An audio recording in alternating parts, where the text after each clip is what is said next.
Adana Ikeh never imagined heartbreak would follow her from Chicago to Seoul. But it did.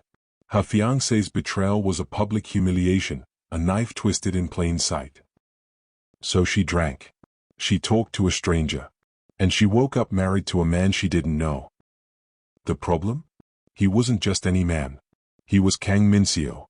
And he didn't just own half of Seoul, he owned its shadows. This is what happens when a broken heart and too much soju leads to the most dangerous I do of your life. This is the story of a woman who chose power over safety, shadows over light, and a mafia king over every safe choice she'd ever made. Welcome to Shadows of Justice. The morning sunlight over Seoul was a liar.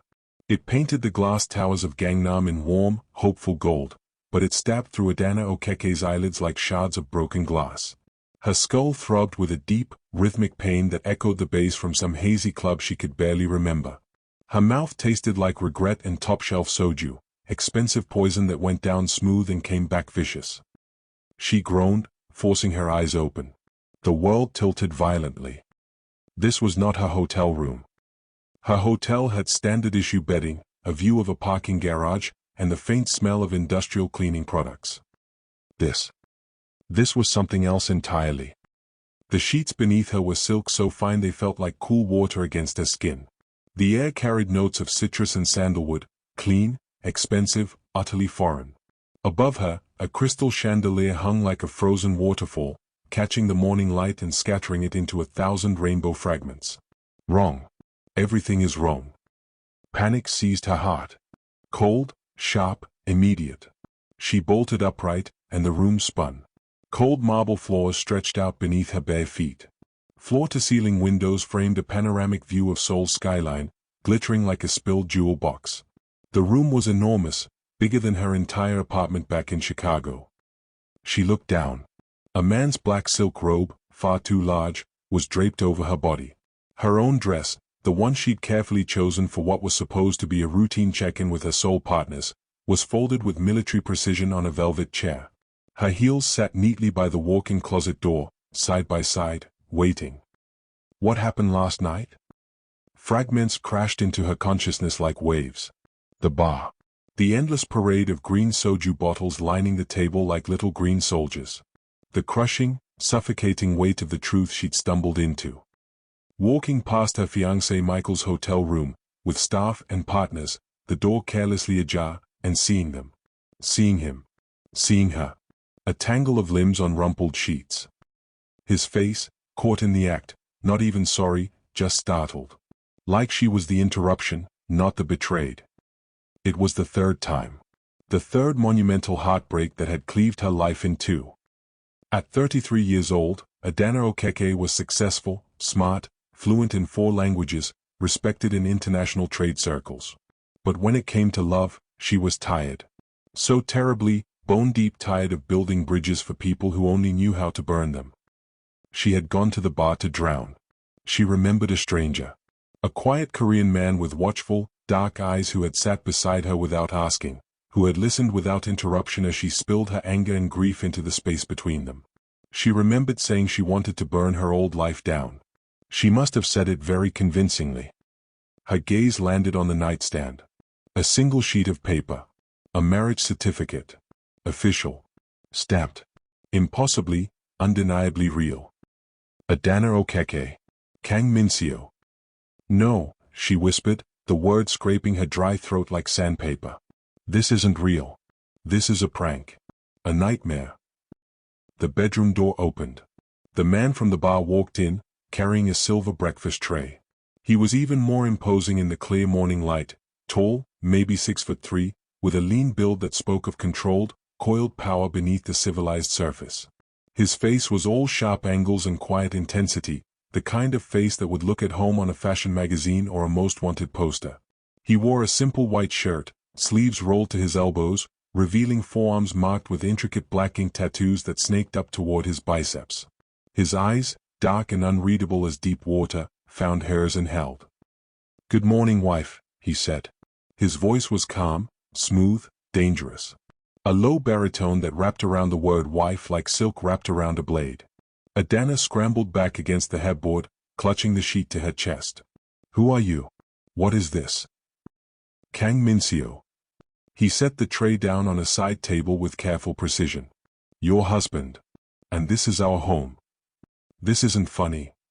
She tried to stand, but her legs wobbled beneath her. I was drunk. I don't remember any of this. We need to undo it. Now. Immediately. It is already done, he said, leaning against the table, arms crossing over his chest. His stance was relaxed, but there was something coiled about it, like a panther at rest. Filed with the Gangnam District Office at 4:17 a.m. Legally binding. Registered with the National Database. Sealed. You can't just marry someone because they're drunk. Her voice rose, panic fraying the edges of her control. I didn't, he stated evenly, his eyes never leaving hers. You insisted. You said you wanted a life where your strength was an asset, not a threat. You said you were done with safe choices made by a scared heart. You said you wanted someone who wouldn't flinch when you threw a punch or showed your strength. The echo of her own drunken despair chilled her to the bone. Those were her words. Her pain. Her truth, spilled out in a moment of weakness. She lunged for the door. It opened before she could touch the handle. Two massive men in black suits stood there, blocking the exit. They bowed to her in unison. Mrs. Kang, one said in accented English. Do you need anything? She stared. Mrs. Kang. She turned back to Minseo, her heart hammering against her ribs. Who are you really? Minseo walked to the window, his silhouette framed against the golden city. He looked out at Seoul like a king surveying his kingdom. I own the Seoul Global Exhibition Center, he began, his voice conversational. And the COEX Convention Hall. And the Grand Walker Hill Hotel. Each name hit Adana like a physical blow. Those were her venues. The stages for her life's work. She'd spent 2 years cultivating relationships with the managers, negotiating contracts, building her reputation as the go-to organizer for international trade shows in Seoul. I own the security firm that patrols them, he continued. The catering company that serves them. The hotel where you and your teams have stayed for the past 2 years. He listed his assets like items on a balance sheet, each one a thread in a web she hadn't known existed. And behind those legitimate fronts, I lead the organization that ensures Seoul's economy runs smoothly, from the boardrooms to the back alleys. The deals that happen in the light, and the ones that happen in the dark. He turned to face her, and his expression was unreadable. Some call it the Korean Mafia. I prefer the family business. And you, Adana Ikeh, just became family. The luxurious penthouse suddenly felt like a golden cage, beautiful and inescapable. Her blood ran cold. The Mafia, she repeated, her voice barely above a whisper. You're telling me I married into the Mafia? Yes. Why me? Her voice broke, raw and desperate. You could have anyone. Models. Socialites. Women who understand your world. Women who were born into this. A flicker of something. Bitterness, loneliness, an old wound. Passed behind his eyes like a shadow. Those women want the money. The power. The influence. They see a title. A weapon. A golden ticket to a life of luxury. He paused, his jaw tightening. They see what I can give them. They don't see me. And they certainly don't see me as a man who forgets his wallet. A man who forgets his wallet. What did he mean by that? And then the memory flooded in like a key turning in a lock. About a year ago. The hotel cafe. A handsome, well-dressed man had sat beside her, fumbling pathetically for his credit card, apologizing profusely in perfect English. She'd laughed, waved him off, and paid for his Americano with her company card. Don't worry about it, she'd said.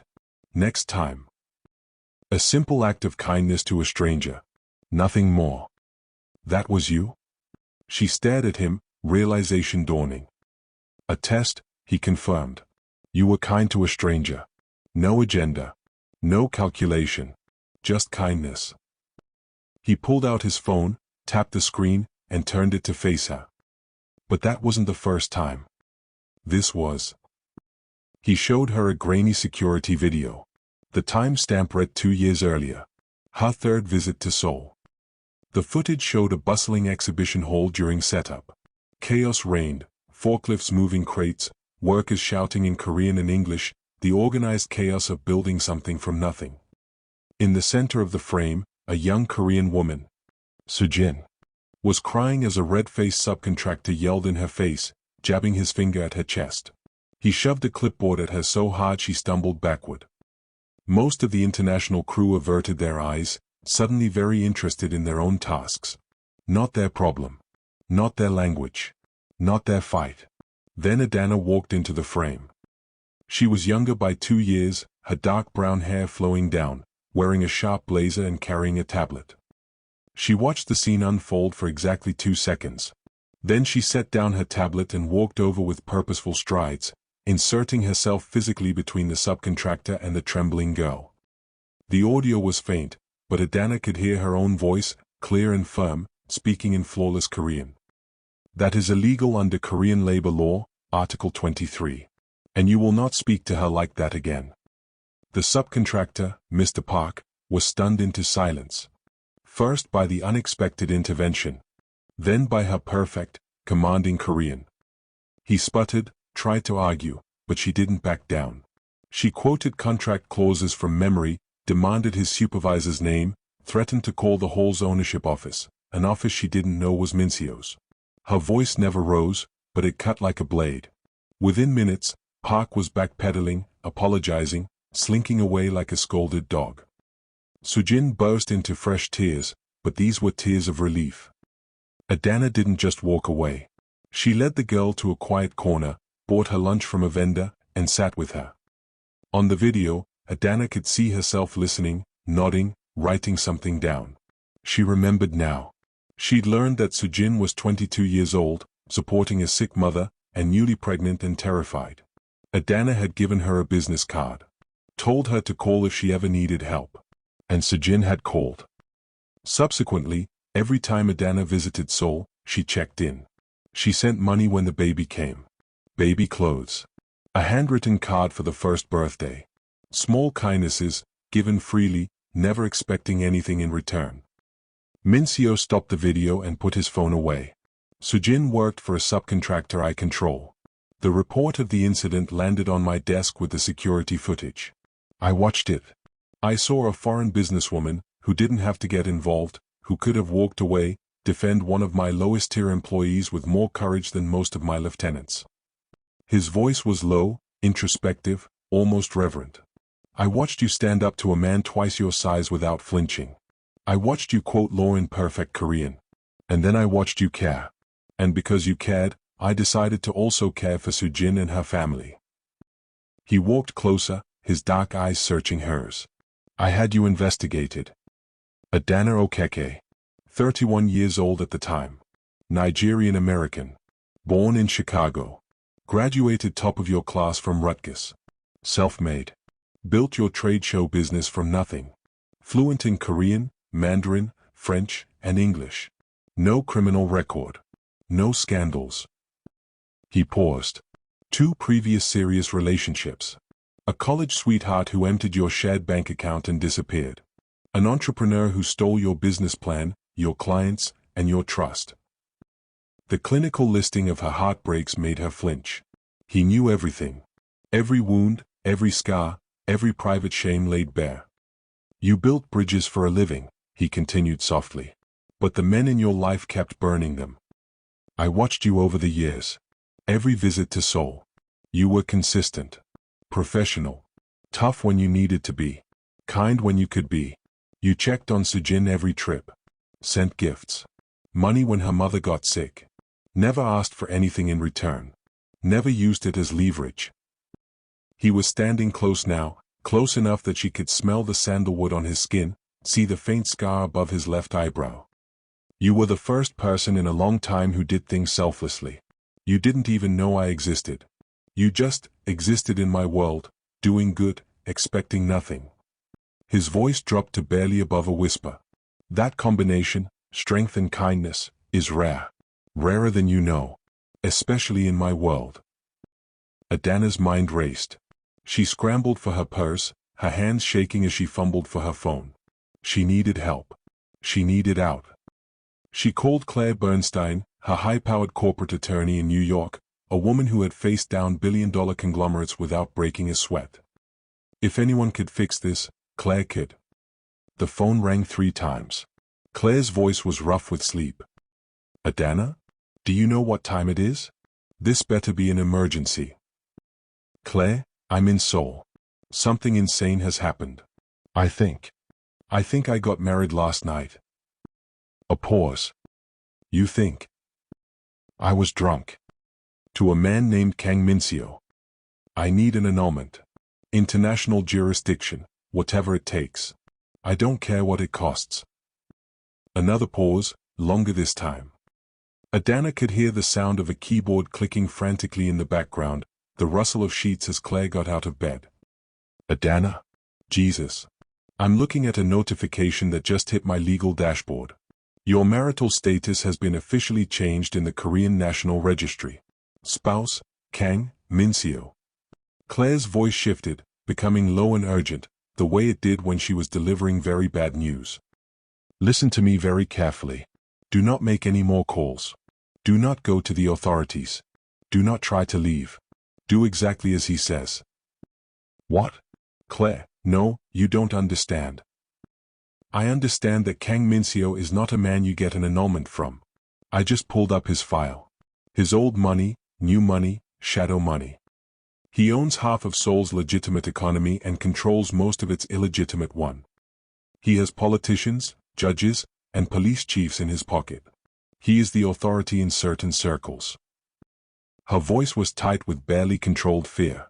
If he married you, he has a reason. Your only job right now is to stay alive and be smart. I'm sorry, Adana. There's nothing I can do. No lawyer in Korea will touch this case. And if I try to make noise from New York, I'll only make things worse for you. Claire. Be smart. Survive. And for God's sake, don't piss him off. The line went dead. Adana stared at the phone in her hand. Claire, who had fearlessly sued multinational conglomerates, who had stared down mob lawyers and corporate sharks, was terrified.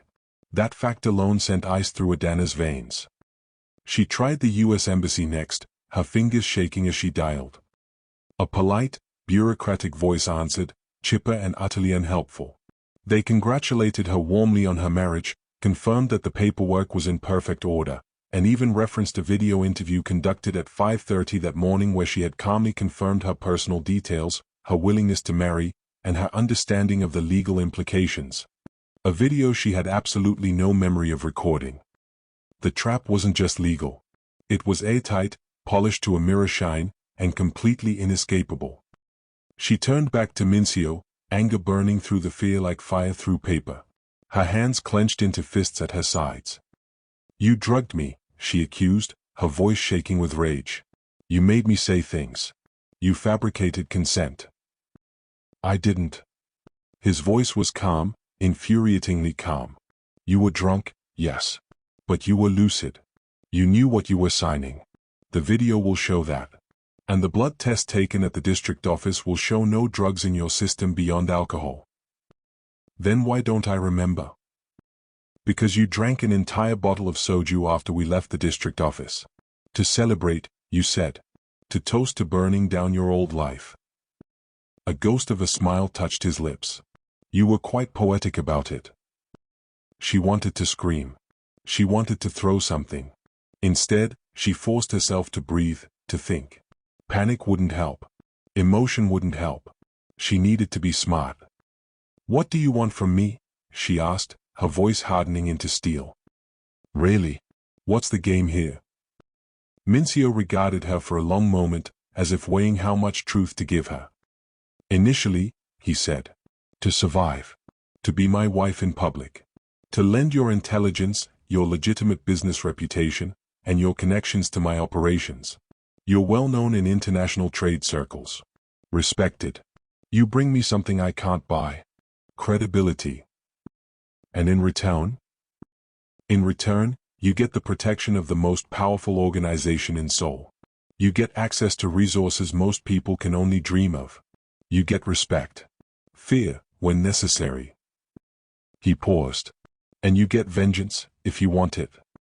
Your fiancé Mark's new venture here in Seoul? The business partnership with his mistress? It will fail within the week, if you wish. I can make them disappear from the business landscape entirely. They'll be bankrupt, blacklisted, and forgotten. The offer was tempting. God, it was tempting. The thought of Mark losing everything, the way she'd almost lost everything because of him, sent a dark thrill through her. And if I refuse? She asked. If I try to run? His expression didn't change, but something cold flickered in his eyes. You're free to leave.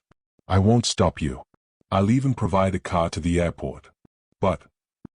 His phone buzzed. He glanced at the screen, and his entire body went still. Every muscle tensed, transforming him in an instant from composed businessman to apex predator. He turned the phone to face her. It was a photo of her, taken yesterday morning as she left her hotel. She was walking down the street, coffee in hand, completely unaware. Her face was circled in red marker. Adana read aloud the text, which was written in Korean, her voice flat and cold. The new wife. Pretty. Looks breakable. The dragon's head, Minseo said, his voice like ice. A rival syndicate. Chinese-Korean. They've been trying to move into my territory for over a year. They've tried bribes, threats, violence. Nothing has worked. But now... He looked at her, and for the first time, she saw something like regret in his eyes. Now they see you as a lever. A way to pry me open. A weakness to exploit. The finality of it crashed down on her like a wave. She wasn't just married to a dangerous man. She was a target. A pawn on a deadly chessboard, her value measured in the pain she could cause him. If you walk out that door alone, Minseo continued, his voice soft and deadly, you will be in their hands within 6 hours. They have people watching this building. Watching the airports. Watching the embassy. And they will not be gentle. They'll use you to send me a message. A very painful, very public message. Adana's throat went dry. What do you want from me? She asked again, but this time the question held different weight. To survive, he said simply. To be smart. To trust me, even when it's hard. To stand beside me, not behind me. He stepped closer, and his voice dropped. And eventually, if we're both very lucky, to be partners. Real partners. Not just in name. She looked into his eyes, searching for deception, for manipulation. She found something else instead. Loneliness. Bone-deep, ancient loneliness. The loneliness of a king with no equals, surrounded by subjects and enemies but no companions. I don't love you, she said bluntly. I know. A small, sad smile touched his lips. But you could. In time. If I prove myself worthy. And if you don't, then we'll have a very efficient business partnership, and you'll be the safest woman in Seoul. He extended his hand. What do you say, Adana Ikeh? Will you be my wife? Truly? She thought of Michael's face. Of the 2 heartbreaks before him that had chipped away at her ability to trust. She thought of Chicago, of her mother's warnings about keeping her guard up, of the self-defense classes her uncle had insisted she take, of the weight of a gun in her hand at the shooting range. Skills she'd honed for a world that was supposed to be behind her. Safe choices had led her to a fancy hotel room, betrayed and alone, her heart shattered for the 3rd time. Maybe it was time to make a dangerous choice. I want to see Sujin first, she said. The woman from the video. I want to know she's really okay. That you actually protected her the way you claim. He seemed genuinely surprised by the request. Why? Because she's the reason you noticed me. I want to know what I'm supposedly worth. I want to see proof that you value the things you claim to value. A flicker of approval crossed his face, something almost like respect. He pulled out his phone and made a call, speaking in Korean. Taeyang will take you to her, he said. He's my head of security. He'll stay with you at all times from now on. For your protection. The massive, silent man from earlier appeared at the door, bowing slightly. Adana looked at Minseo, switching to Korean, her tone firm and challenging. I don't need a babysitter. I need a partner. A slow, genuine smile spread across Minseo's face, transforming it entirely. He answered in kind, his voice warm. Taeyang is the best partner you could have in a fight. He's also terrified of Hannah, my sister. You'll like her. The drive through Seoul was surreal. Taeyang navigated the morning traffic with calm precision, the black SUV gliding through streets Adana had walked 100 times before. But everything looked different now. Every face in the crowd could be a threat. Every car could be following them. The city she'd loved, the city she'd worked so hard to build connections in, had become a dangerous puzzle. They stopped at a modern apartment complex in a middle-class neighborhood. Taeyang led her up to the third floor and knocked on a door painted cheerful yellow. Sujin answered, bouncing a toddler on her hip. Her eyes went wide when she saw Adana. Adana sighed. She broke into a huge smile, tears immediately springing to her eyes. Oh my God! Come in, come in. The apartment was small but immaculately kept, filled with the warm chaos of family life, toys scattered across the floor, children's drawings taped to the walls, the smell of rice cooking in the kitchen. A frail elderly woman, Sujin's mother, sat in a comfortable chair by the window. Sujin set down her daughter and hugged Adana tightly, crying and laughing at the same time. I heard, Sujin said in Korean, pulling back to look at Adana's face. About the marriage. To Mr. Kang. I couldn't believe it. You married him. It's complicated, Adana said carefully, glancing at Taeyang, who had positioned himself by the door. He's been so good to us, Sujin continued, wiping her eyes. After that day, the day you stood up for me, Mr. Kang had Mr. Park fired. He gave me a better position, better pay.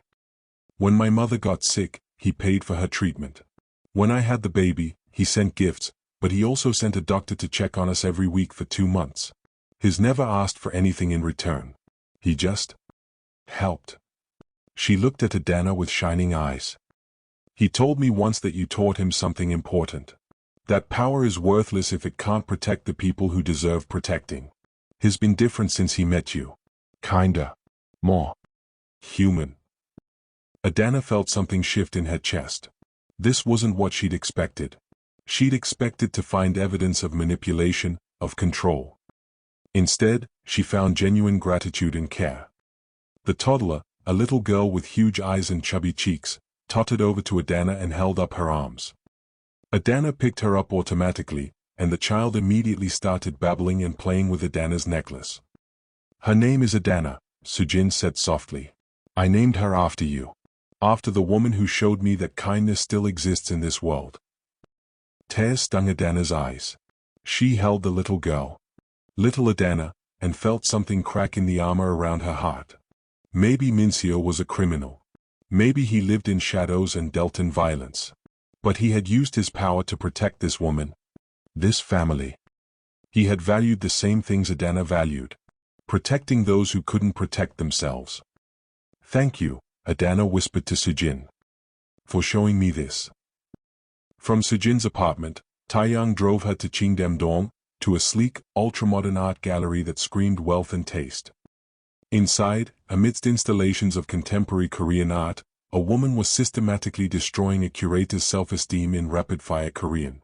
And if you ever hang that piece next to that atrocity again, I will use both of them to pave my driveway and park my car on your career. Am I making myself clear? The curator, a thin man who looked like he might cry, nodded frantically and scurried away. The woman turned, and Adana got her first good look at Kang Hannah. She was stunning in a sharp, dangerous way. Tall and lean, with a geometric bob that framed a face of elegant angles and a gaze that could cut through steel. She wore a beautifully tailored pantsuit and carried herself with the confidence of someone who had never been told no in her entire life. Her eyes swept over Adana from head to toe, assessing, judging, cataloging every detail. So, Hannah said in perfect English, though her accent was crisp and upper-class British. The drunken American bride. Adana switched to Korean, matching Hannah's assessing tone with steel of her own. The intimidating sister. Adana Ikeh. A pleasure. Hannah's eyebrows lifted a millimeter. Your Korean is excellent. It's necessary for my business. as is not being intimidated. A ghost of a smile touched Hannah's lips, there and gone in an instant. Come. Let's talk somewhere private. She led Adana to a private office overlooking the gallery floor. All glass, chrome, and minimalist design. She poured 2 glasses of water, no offer of anything stronger, and sat across from Adana, legs crossed, spine straight. My brother is a romantic idiot, Hannah began bluntly. He thinks he's saved you. He thinks he's offered you a fairy tale. The dangerous prince sweeping the heartbroken princess into his castle. What he's actually done is paint a target on your back the size of Seoul Tower. He explained the dragon's head. He explained part of it. He didn't explain Mr. Choi. Hannah's face darkened. Mr. Choi runs the largest shipping conglomerate in Korea. Legitimate business, or so it appears. He's also the dragon's head's primary backer here in Seoul, their financier, their political connection, their bridge to respectability. He'll be at the charity gala tonight. Charity gala? The Lotus Foundation Gala. The biggest social event of the season. 500 of Seoul's most powerful people in one room. You and Minseo will attend. Together. As husband and wife. Hannah sipped her water, her eyes never leaving Adana's face. Choi will be there. He will approach you. He will try to scare you, to test whether you're weak, whether you're a liability, whether my brother made a mistake. If you flinch, if you show fear, you become their primary target. They'll come for you hard and fast, trying to use you as leverage. If you stand firm, you become a different kind of problem for them. A threat, not a victim. Adana's pulse quickened. This is my audition. Exactly. Hannah leaned forward. My brother needs a wife who is an asset, not a liability. Someone who can walk into a room of sharks and come out with her head held high. Someone who understands that in our world, perception is reality. Show weakness once, and you'll spend the rest of your life fighting to be taken seriously. And if I fail? Hannah's expression softened slightly, the first hint of genuine emotion breaking through her icy exterior. Then I will personally put you on a plane to somewhere far away, somewhere safe, where you can live a normal life. And my brother's heart, which is just beginning to thaw after years of ice, will harden back into stone. He'll become what our father was. Powerful, feared, and utterly alone. She paused. The choice is yours, Adana. But choose wisely. Tonight, all of Seoul will be watching. Back at the penthouse, Adana found her room transformed. The bed had been made, her few belongings unpacked and organized. And hanging on the closet door was a dress that made her breath catch. It was emerald green, the color of old money and new power. The fabric was silk, cut on the bias so it would flow like water. The neckline was elegant, the back dramatic. It was armor disguised as fashion, power wrapped in beauty. A team arrived an hour before the gala. Hair, makeup, jewelry. They worked in professional silence, transforming her from a businesswoman into something else entirely. Something regal. When they finished, Adana barely recognized herself in the mirror. Her hair was swept up in an elegant twist, her makeup subtle but striking. Diamond earrings. Borrowed from Hannah, she was told, caught the light. She looked like she belonged in Minseo's world. When she emerged from the bedroom, Minseo was waiting in the living room, adjusting his cufflinks. He wore a tailored tuxedo that fit him like a second skin, every line perfect, every detail precise. When he looked up and saw her, he went completely still. For a long moment, he just stared. Then he crossed the room slowly, his eyes never leaving her face. "You're beautiful," he said softly in Korean. Not as a compliment, but as a statement of fact. "I clean up well," she replied, trying to keep her voice light, trying to ignore the way her heart was beating faster. He reached out, his fingers brushing a stray curl that had escaped the updo. The touch was gentle, reverent even. "I need to tell you something before we go," he said, his voice serious. "Tonight will be dangerous in ways you might not expect. Not physically dangerous. You'll be safe, I promise that. But dangerous for your heart. For your sense of self." "What do you mean?" "These people, the people we're about to face. They're experts at finding weakness. At twisting words. at making you doubt yourself. His hand moved from her hair to cup her cheek, and the intimacy of the gesture stole her breath. They'll try to make you feel small, foreign, out of place. They'll smile while they cut, and they'll make it look like kindness. I've dealt with difficult people before. Not like this. His thumb traced her cheekbone. But I've seen you face down worse. I've seen you defend a stranger with nothing but courage and perfect Korean. I've seen you build bridges across cultures and languages and continents. You're stronger than any of them. I just need you to remember that when the knives come out. She met his eyes, those dark, unreadable eyes that had watched her for 2 years without her knowing. Why do you care? If this is just a business arrangement. It's not, he interrupted. It stopped being just business the moment you woke up this morning and chose to fight instead of just survive.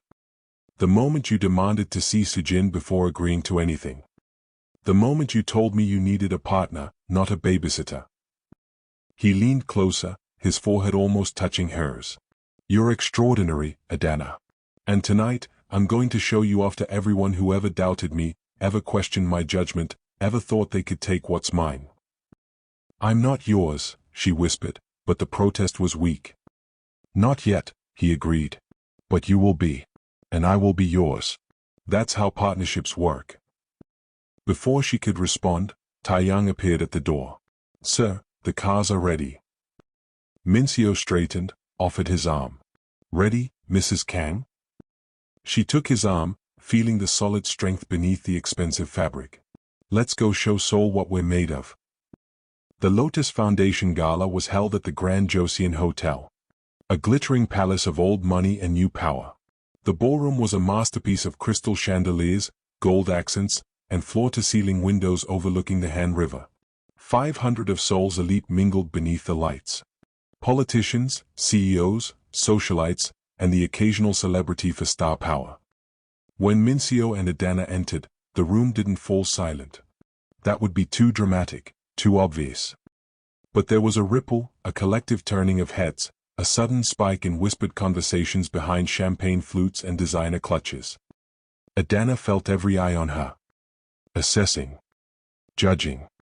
Calculating. Minseo's hand on her back was warm, steady, grounding. He leaned close to whisper in her ear. Breathe. Smile. You're the most interesting person in this room, and they all know it. They're all staring. Good. Let them look. Let them wonder. Let them see that I chose you, and I don't make mistakes. They moved through the crowd like royalty. Minseo introduced her to a parade of powerful people.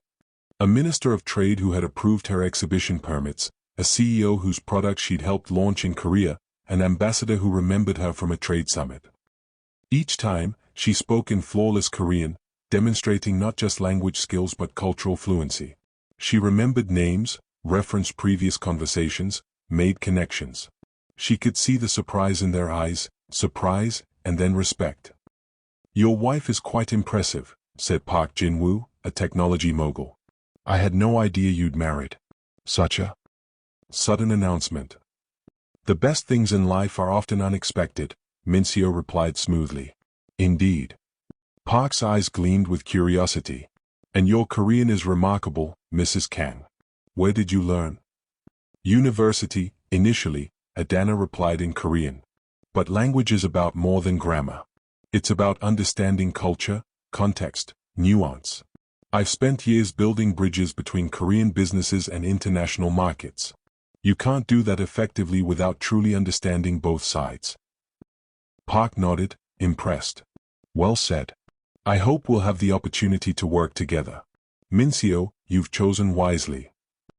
As Park moved away, Hannah appeared at Adana's elbow, resplendent in midnight blue. Not bad, she murmured. But the real test is coming. Choi just arrived. Adana followed Hannah's gaze across the room. An older man had entered. Distinguished, silver-haired, wearing an impeccably tailored suit and a smile that didn't reach his eyes. He moved through the crowd like a shark through water, predatory and purposeful. Mr. Choi, Hannah said quietly. Shipping magnate. Philanthropist. Patron of the arts. and the man who funnels money to the dragon's head through a labyrinth of shell companies and offshore accounts. How do you know? Adana asked. A small, dangerous smile. I control the legitimate businesses. That means I also track the illegitimate ones. Know your enemy, right? Choi was making his way toward them, stopping to greet people, laughing at jokes, playing the part of the benevolent elder statesman. But his path was direct, purposeful. He was coming for her. Minseo's hand tightened on her back. Remember what I said. Don't show fear. Don't back down. And if he crosses a line, gut him with words, not weapons. Comforting, she muttered. Effective, he countered. Then Choi was in front of them, his smile wide and cold. Minseo. My boy. He clasped Minseo's hand, the gesture friendly but his grip just a bit too tight, held just a bit too long. A dominance play. And this must be your new bride. The famous Adana Ikeh. Mr. Choi, Minseo said coolly. Allow me to properly introduce my wife. Adana, this is Mr. Choi Sung-ho. Adana extended her hand. Choi took it, and like his handshake with Minseo, he held on too long, his grip too tight. Testing her. Waiting for her to flinch, to pull away, to show weakness. She didn't. She met his eyes steadily and spoke in Korean. A pleasure, Mr. Choi. I've heard much about your work. Have you? His smile widened. All good things, I hope. Impressive things, she corrected carefully. Your shipping network is quite extensive. Yes, well, one must adapt to remain relevant. He finally released her hand. I must say, this is all quite sudden. A whirlwind romance, I presume? Sometimes you simply know, Adana replied. When something is right, why wait? Brave words. Choi's eyes glittered with something cold. Seoul can be a dangerous city for newcomers, Mrs. Kang. So many hidden corners, dark alleys, unexpected hazards. The threat was barely veiled. Adana felt Minseo tense beside her, but she kept her expression serene. I appreciate your concern, Mr. Choi. But I didn't grow up in a gentle place either. Chicago taught me that the best way to handle danger is to face it directly. She smiled, sweet as poison. And I found that most threats are just noise. It's the quiet ones you have to watch. Choi's smile froze for a fraction of a second. He hadn't expected the pushback. Besides, Adana continued, switching tactics, Seoul has been very welcoming. I've built wonderful relationships here over the years. Strong relationships. The kind that last through difficulties. It was a subtle countermove, a reminder that she wasn't just Minseo's wife, she was connected to the legitimate business community. Attacking her would have consequences beyond just Minseo's response. Choi studied her for a long moment, recalculating. Then he laughed, but it was forced. Well, you've certainly chosen an interesting partner, Minseo. She has teeth. She does, Minseo agreed, pride clear in his voice. That's why I chose her. Before Choi could respond, a woman in a stunning red dress joined them. She was perhaps 50, beautiful in a preserved, expensive way, with cold eyes that matched Choi's. Darling, you're monopolizing the newlyweds, she said to Choi. Introduce me. My wife, Lee June, Choi said. June, this is Kang Minseo and his new bride, Adana. June's eyes swept over Adana with surgical precision. Charming, she said in English, the word dripping with condescension. Such an unexpected match. Tell me, dear, how exactly did you two meet? The switch to English was deliberate. An attempt to put Adana in a linguistic box, to mark her as the foreigner. Adana smiled and responded in Korean. At a difficult moment, actually. But sometimes the worst moments lead to the best outcomes. Don't you think? June's expression flickered. Surprise, then annoyance. Your Korean is quite good. Thank you. I've worked hard at it. Yes, I've heard about your work, June continued, switching back to Korean. Trade shows. Exhibitions. Quite commercial. So different from our world of legacy and lineage. The insult was wrapped in silk. The implication that Adana was common, nouveau riche, unworthy of her new position. I prefer to think of it as building bridges, Adana replied calmly. Creating connections between cultures. Helping businesses grow across borders. It's meaningful work. Oh, I'm sure it's very fulfilling, June said with a patronizing smile. But surely you must feel a bit overwhelmed? This world, our world, is so different from what you're used to. The expectations, the traditions, the social intricacies. It takes years to truly understand. Then I suppose I'll spend those years learning, Adana said. I've never been afraid of challenges. June's smile sharpened. How admirable. I do hope you're prepared for the scrutiny. Being married to someone like Minseo comes with significant attention. The press can be quite invasive. And I heard such a sad story about your previous engagement. Her voice dropped to a false whisper.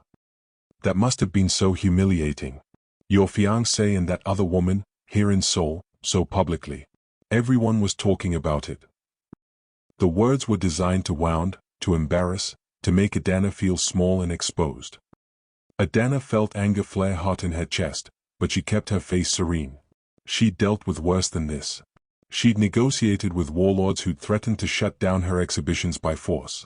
She'd stared down corrupt officials demanding bribes. A society woman's cutting remarks were nothing. Yes, Adana said clearly. That engagement was a mistake. But mistakes teach us what we truly deserve. And what we don't. She looked directly at June. I'm grateful, actually.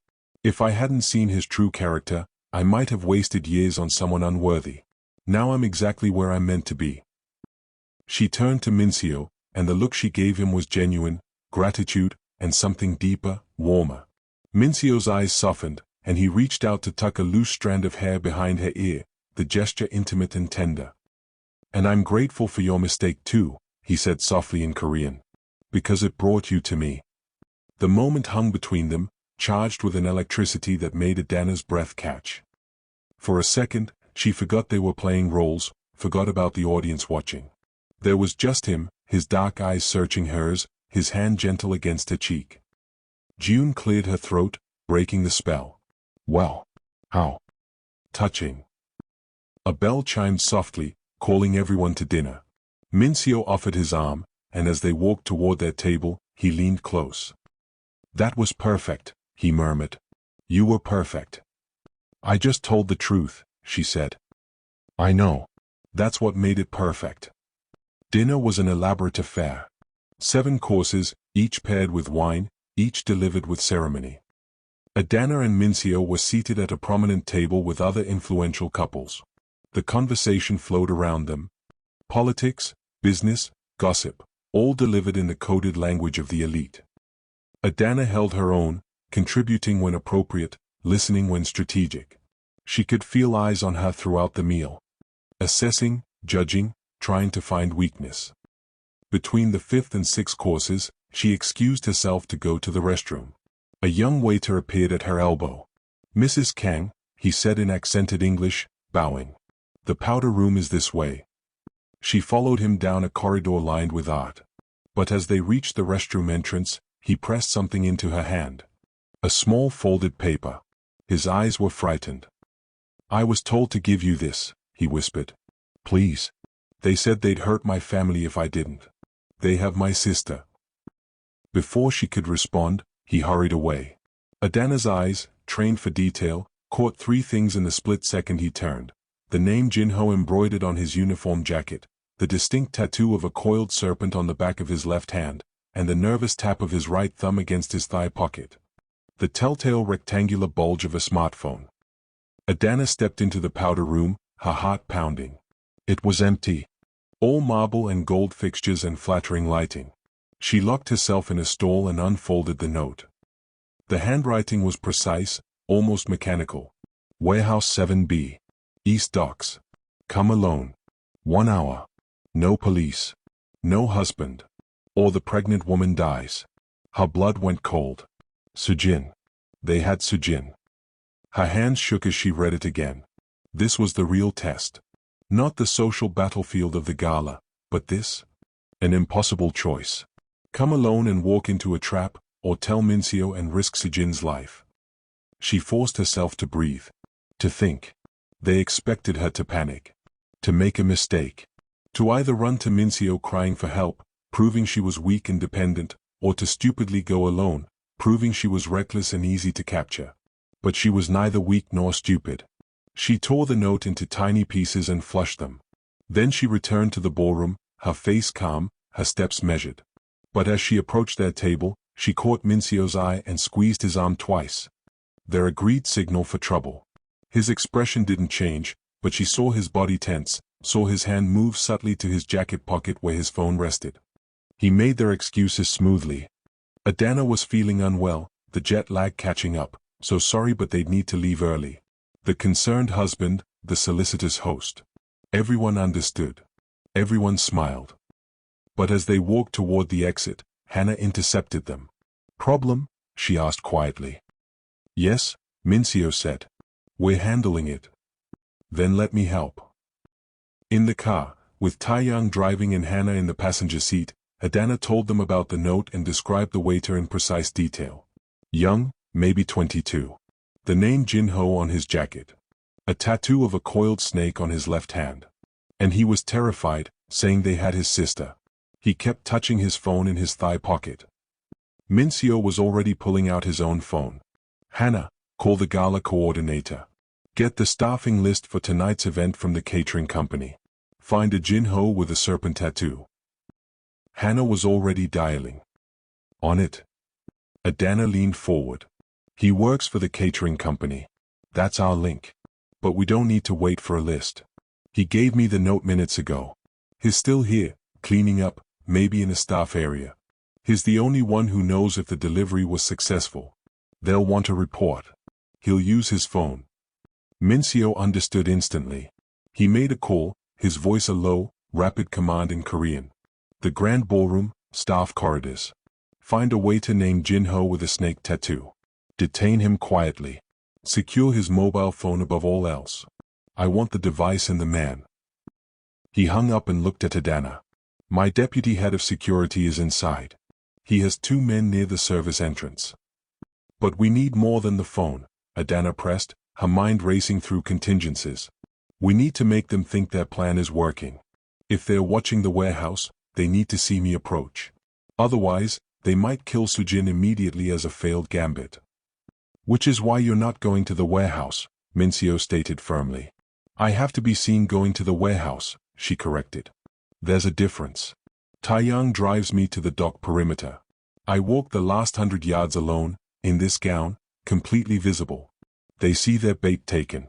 They get confident. They lower their guard at their real location. Your team hits their base while I'm walking. We get the real location of Sujin from their computers or from Jin-ho once your men make him talk.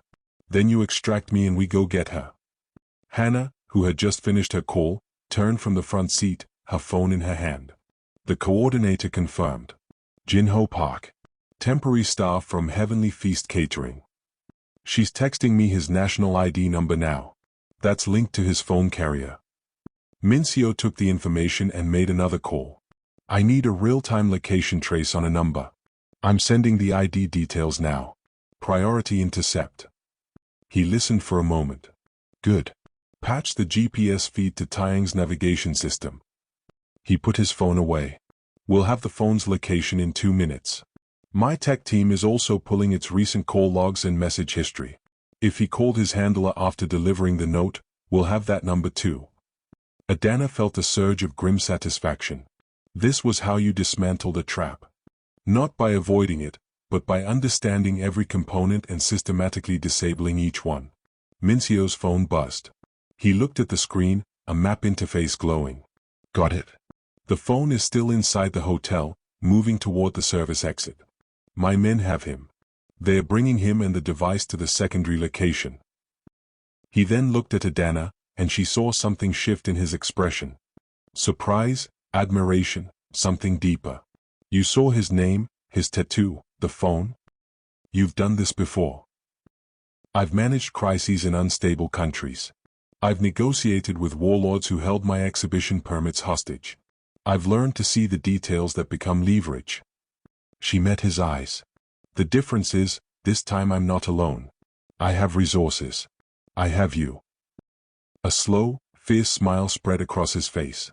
Taeyang, change of course. Head to the secondary location. We meet the team.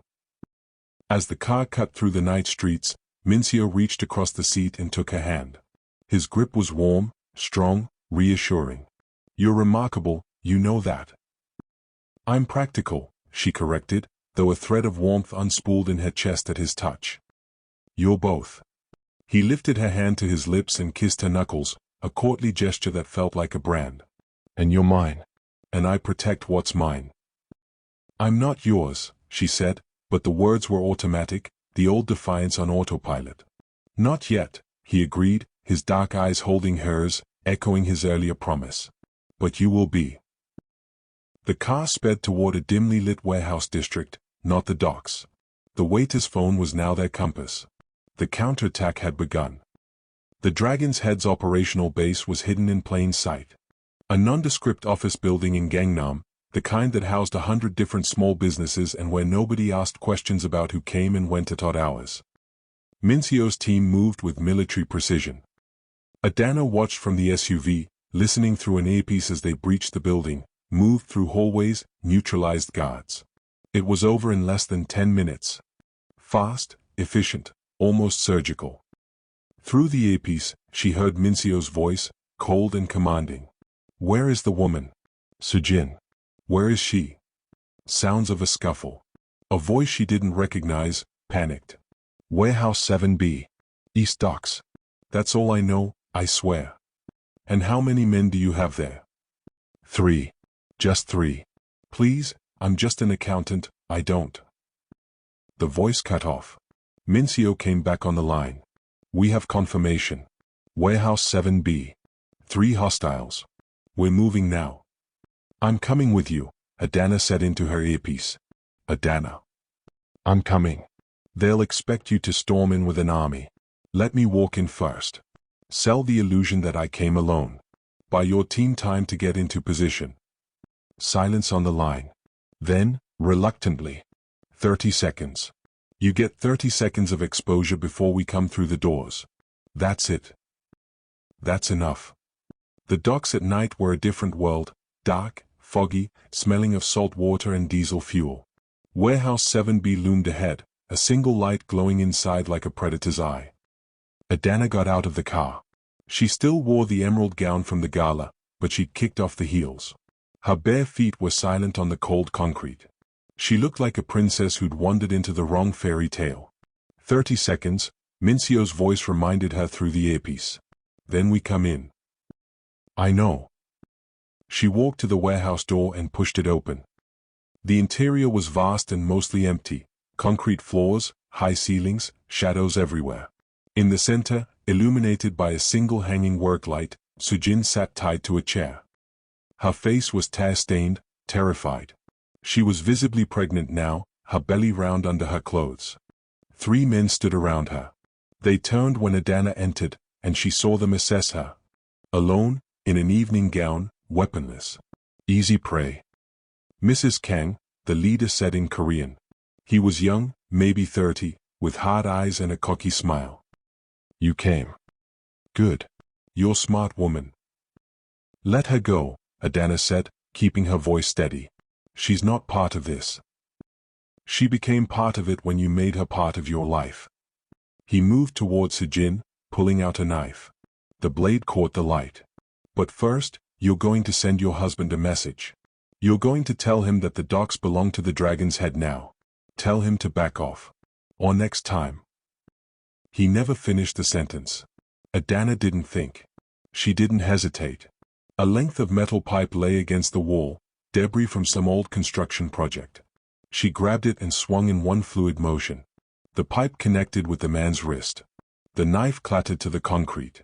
He yelled, clutching his arm. You bitch. He lunged for her. She swung again, but this time he was ready. He caught the pipe, yanked it from her hands. The other 2 men were moving now, surrounding her. And then the doors exploded open. Minseo's team flooded in. black-clad figures moving with deadly efficiency. The fight was brief, brutal, overwhelming.